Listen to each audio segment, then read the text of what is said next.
Ulun kisah saboh riwayat, kisah barodat di Aceh Raya.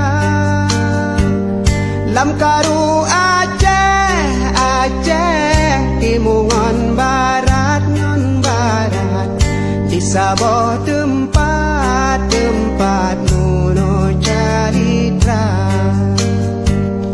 Nasi doane di mosi ada, lam jejak saat tuangan poma, ditanyong ba'ama ayah jinopat hai jinopat, dilon rindu tat kena erupa.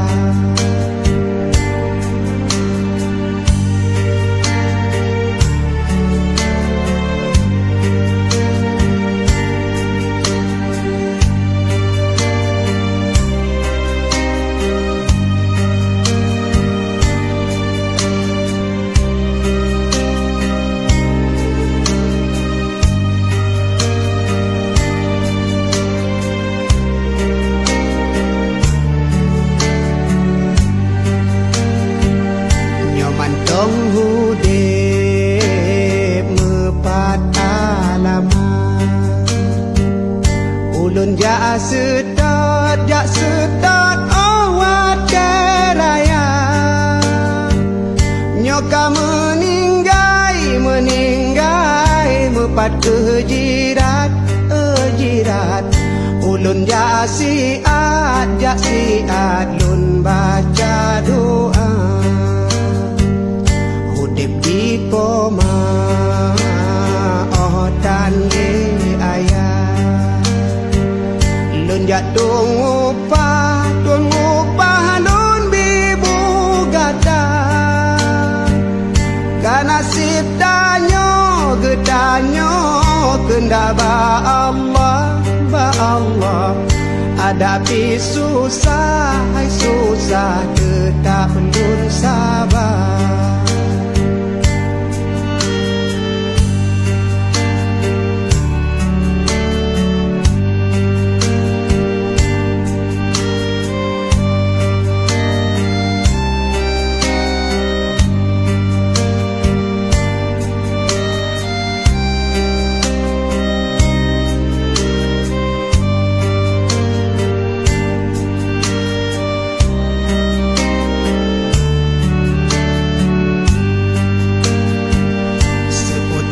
Poma anemu tua, kendak ba Allah getanyo sabar. Bek butuh asa cobaan Allah, ya Allah. Sabar ngon tabah dudo bahagia.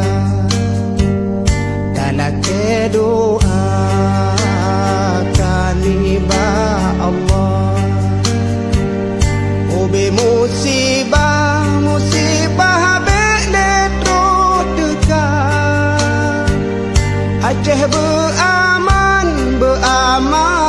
belero darah seramo Mekah bukong agama. Seramo Mekah